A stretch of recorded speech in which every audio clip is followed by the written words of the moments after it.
Over the 11 seasons of The Walking Dead, many scenes have been cut, but I personally can't think of a greater deleted scene than the one focusing on the fate of the Vatos. Most fans are probably aware of this one. It was the first major deleted scene released on DVD/Blu-ray. It also isn't a short one at all. This deleted scene is over 11 minutes long. That's almost a fourth of an entire episode. What's even funnier about this deleted scene is they didn't even release the whole thing on DVD/Blu-ray.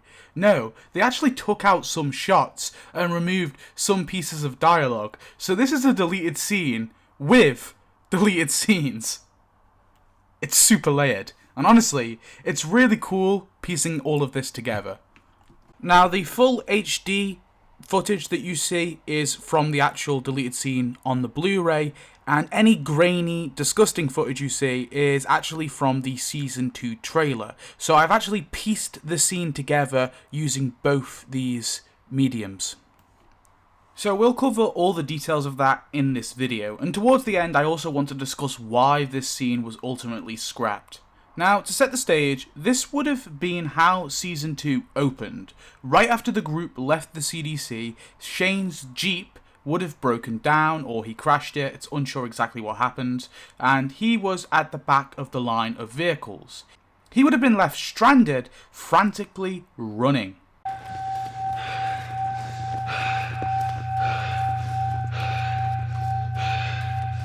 Now you can tell he's been running for a while, trying to catch up with the vehicles that have inadvertently left him behind, and it gets too much for him. When the walkers get close, he would have done this.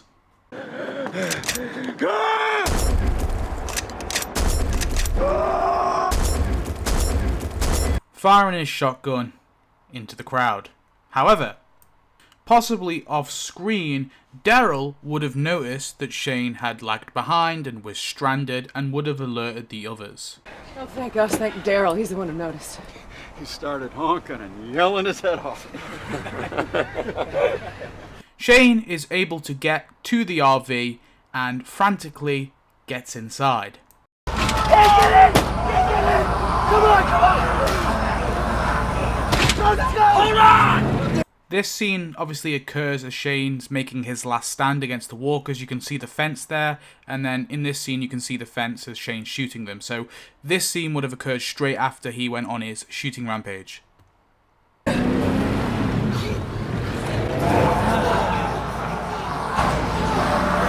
After Shane is safely in the RV, Rick begins to drive off, and Carl goes to hug him. Hey, come here. Come here. Now Rick looks happy, Carl is happy, everything seems well, but then look at the look that Laurie gives.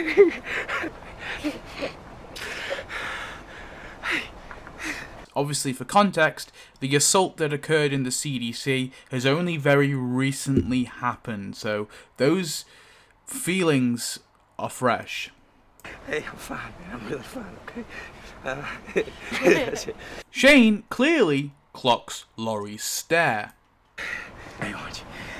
Let's go back to your mama. Come on. Come on, buddy.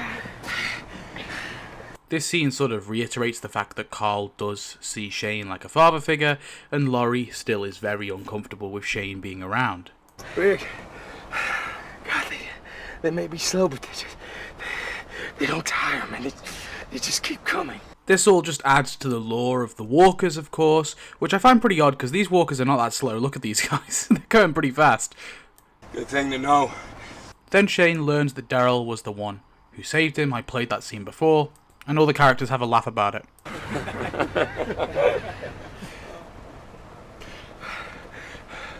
And from here, this is where the scene really shifts to the real meat and potatoes.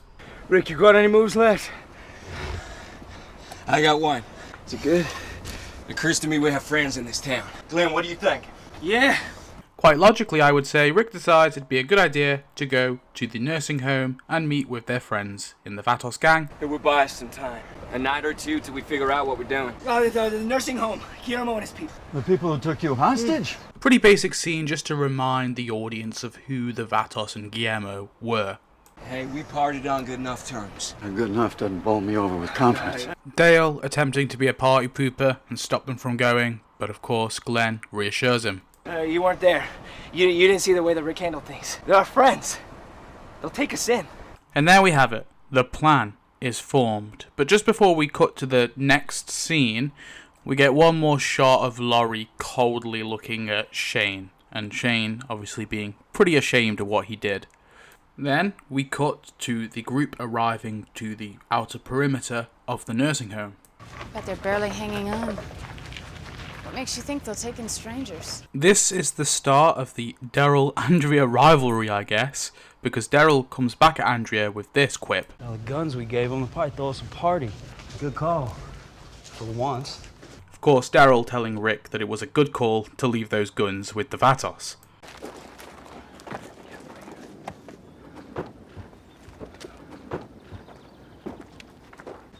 Where are the lookouts?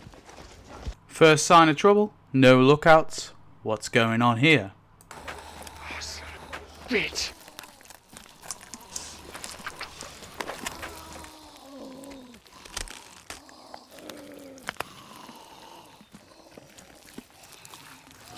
So sadly, Rick and his people find that Guillermo and the Vatos gang and the nursing home residents have been killed.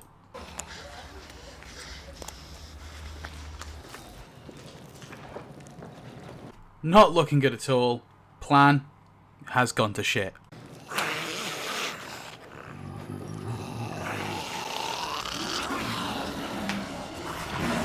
And now, to make matters worse, the walkers all notice our group of survivors.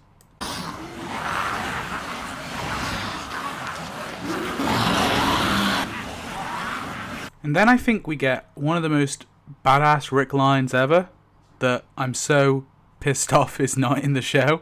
To hell with the noise. Cold, Rick, cold. Now this is where we get the first discrepancy between the footage that we see in the Season 2 trailer and the actual deleted scene that they did release on the Blu-ray and DVD, because there is actually a piece of dialogue with Shane shouting at Rick that's cut.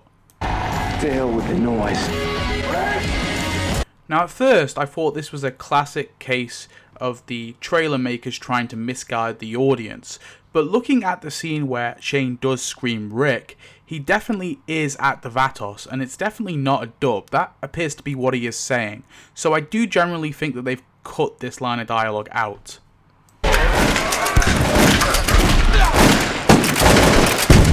Pew pew, watch Dale go. That's pretty cool.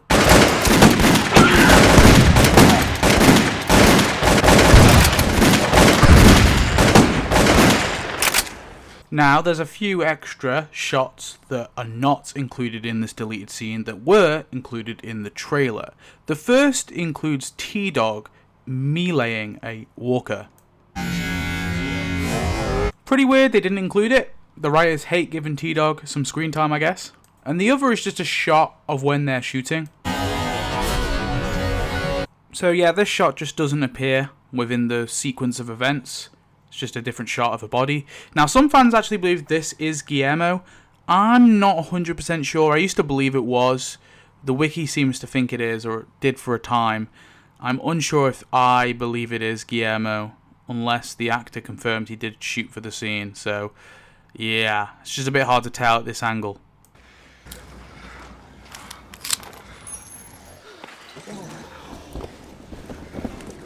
Come on! On me! That is it for the trailer stuff, so now we're literally just on to the actual deleted scene that was released in the Blu-ray now. Now, I'm not going to show it all, just because of the bodies and that, but there's a bunch of shots of the group searching the nursing home and finding a bunch of bodies. And then we have this interesting moment from Daryl. Suck in it! Leave her alone. Either shut her up or I whack the hell off. I mean now. Classic Daryl. Why did he have to go?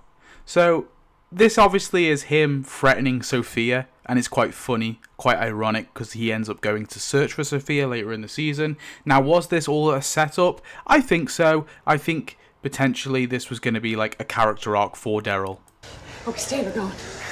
We don't have the fuel. We hunker down for the night, okay, Rick? You, me, Darryl, we're gonna sweep the building. We make sure we're low. You barricade those doors. So Rick decides that he and his people are going to stay there for the night or a few days, and then they're going to leave later on.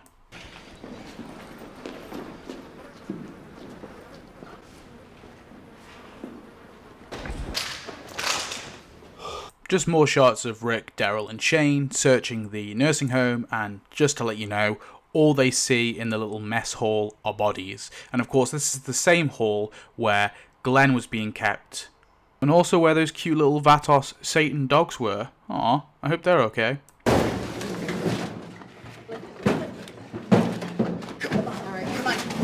The other part of the group there barricading a part of the nursing home so they're able to stay a night. Again, I just love all this like survival stuff. It's just so cool. Don't you agree?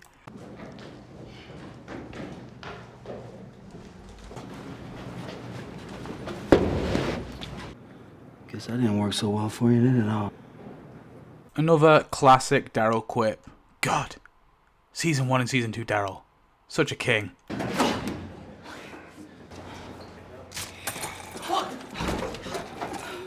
Injecting some more horror into the scene as well, just brutal. I love the imagery here with all the barricades and the walker behind the glass.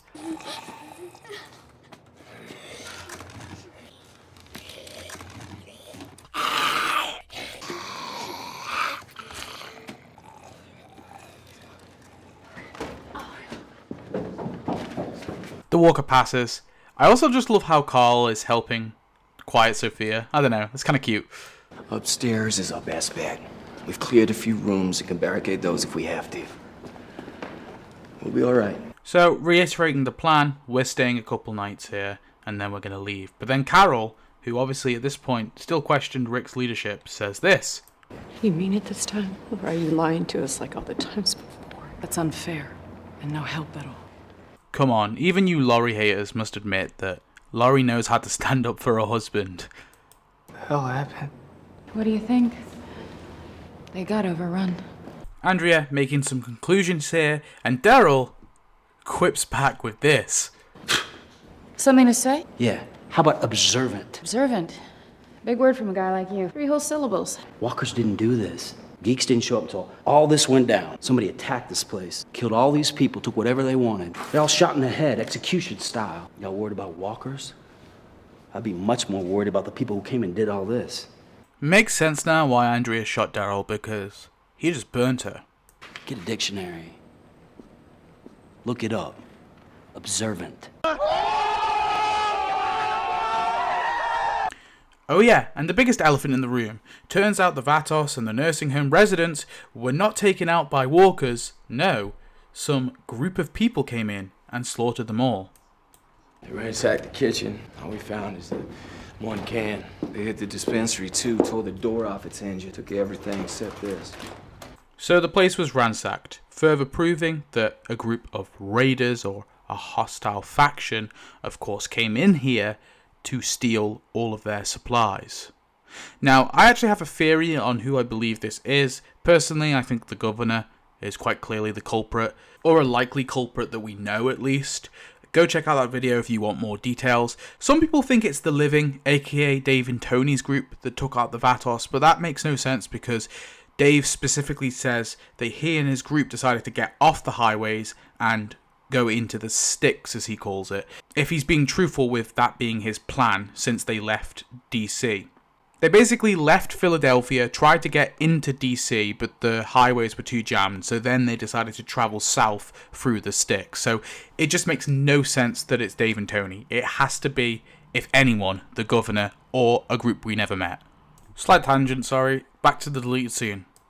So we came back for cough drops and garbanzo beans. Is there any water? Just the one bottle I brought. Just a few sips. Gotta make it last. Gotta go for everybody, okay?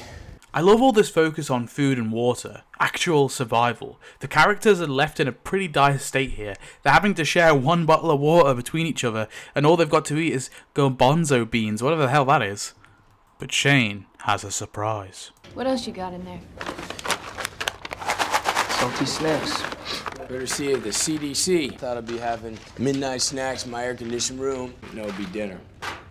Beans, water, cough drops, and salty snacks. Sounds like a real zombie apocalypse meal right there. And last item. Was that the sheriff? Seeing as how I owe you my life, guess I'm gonna go ahead and be nice to you from now on. How cute. Shane gifts his bottle of wine to Daryl for saving his life. Yeah, what happened to alcoholic Daryl? He used to love drinking, and then he just doesn't like drinking anymore. He appears to be smoking more. Where's drinking Daryl? I do think I earned the first swallow. Guys, go easy on that stuff. Let's not forget where we are.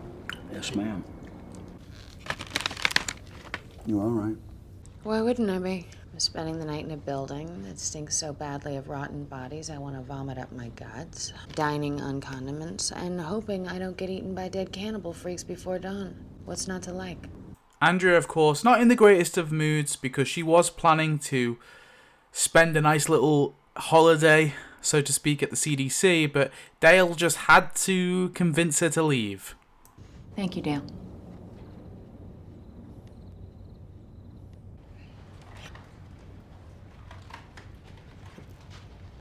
The start of the most beautiful friendship in the show. What's next? We need to decide. Fort Benning, I reckon. Fort Benning. Ah, yes. The amazing Fort Benning plan that was definitely not flawed at all. I should have listened to you, Shane. Would have saved us a lot of grief if I had. Jackie would still be alive. It's her choice, man. Not take that on. It was her choice. It was her decision to make, not yours, no more than it was with Jim. Jackie mention, woo. Yeah, I like how they are mentioning Jackie, Jim, old characters. I do wish they did that a bit more throughout the show, but I understand dialogue is important and you want to save space. But it's cool to get a little mention. Also, you can tell this affects Andrea quite a lot. All these people would have done something like that. Just come in here and murder everybody, even all the old people. How sick is that? Reinforcing that these people were killed, again setting up the fact that the living will become a threat later on. But timing, Glenn, timing. Is this something we need to be discussing right now? Better if we got some sleep, huh? Glenn, in the doghouse, what have you done? Kids in there are terrified, and the women. Really sorry. We're all rattled and exhausted. No one's thinking clearly. Bro, Daryl drinking the wine is just too funny. But we have to start. Our lives depend on it. Damn right. We can't ever let our guard down again. Back at camp, having us a fish fry, no one on watch. Reflecting on the attack at the Atlanta camp, of course. They don't want that stuff to happen again. People died. Maybe didn't need to. Fort Benning, that's the consensus. Anywhere but here. Again, reiterating the genius plan of going to Fort Benning. We're wasting fuel driving so many vehicles. We need to lose a few. We'll siphon the gas out of whatever cars we don't take. Should get us free of the city. Again, more cool survival shit. Why couldn't we get more of this later on? Makes sense, right? Less vehicles means we use less fuel. That'd be a start. Let's just try to get a little shut-eye tonight, okay? T, I'll spell you in an hour. Oh. So, let's get some shut-eye, and then we'll leave tomorrow, and of course, poor T-Dog is left on watch. And that's it. That is the Vatos deleted scene. Apologies that I had to cut it up to shit. Of course, I have to avoid copyright issues and my little fair use interjections there, just to make sure that, of course, it is a critique. It is legitimate fair use. But if you'd like to see the full unedited version of this scene in HD, then this cool channel called Star Wars Rocks uploaded it. It's unlisted, but I'll give you a little link. Now, I'm pretty sure after the events of this scene, the characters would get back on the road. Of course, they would encounter the jammed highway, where eventually Sophia would go missing. All of these scenes were also in the trailer, so it leads me to believe that What Lies Ahead, the first episode of Season 2, would have basically been half the Vatos stuff, half the jammed highway stuff, and probably would have ended when Sophia ran into the woods and Rick went after her. I don't think Carl getting shot would have happened until the second episode, possibly. Now, why was it cut? Maybe they simply decided that the characters going back to the nursing home was not plot relevant to the greater story of Season 2. Maybe they wanted that vehicle jammed highway set piece earlier in the episode. And maybe they couldn't fit in Carl being shot, and that served as a better hook for the episode than whatever the previous one planned was. So they had to cut something. Why not the very large Vatos nursing home segment? Whatever the true answer is, I think it has to do with Frank Darabont. If you didn't know, Frank Darabont was fired by AMC during the filming of Season 2 over budget issues. Basically, Darabont expected more money for the show after the first season was an ultimate success. However, instead, he was given the order to make more episodes on less money.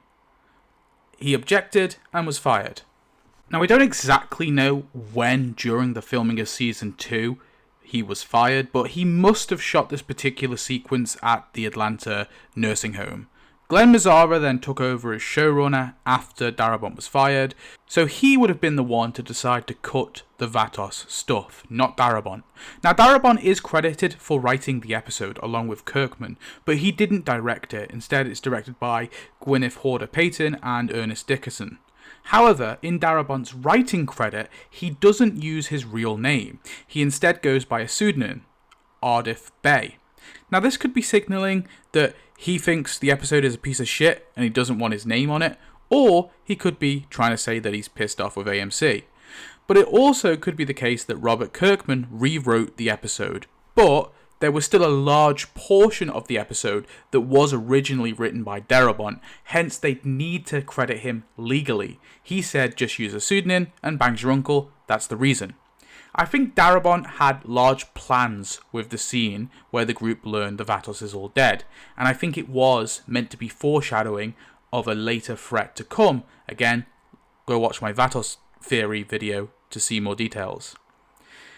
But the now reduced budget probably couldn't account for Darabont's plans, so it was cut and the scripts were rewritten, so it wouldn't cost as much to film. It's also possible Mazzara just didn't like the scene as well and decided to cut it. Who knows the real reason? But the Vatos were later confirmed to all be dead anyway, so maybe it did actually happen just off screen. I mean, they never bring up the Vatos again, not even when they return to Atlanta in Season 5. Kinda weird, they just have forgotten. Anyway, I hope you enjoyed this video. This was a longer one, but I really loved this particular deleted scene, and I really wanted to break it down piece by piece, and God, I wish it wasn't cut. Tell me your thoughts on it, and thanks to all channel members. We of course have Baddie, Just Jordan, August Fisher, Rye, Austin Mann, Jesus, Logan Keeley, Corey, Jack Sokel, Charles, Nova, Gamer J, Tyler B, Beatleaf TTV, That Panda, Turbo Clash G, Straight Outta Christ the YouTube TV show, Ralph Farha, Slinger, Noatix 212, Nick Stelino is my gay daddy, David Mulligan, and True Paranormal. And a shout out to the absolute Walker slaying legends, the best subscribers in the business, Red Lemon Cola, Coda Carl, whatever comes to mind, Gavin Kelly, and ZFungi148, aka Z Everett. Cheers. Get a dictionary. Look it up. Observant.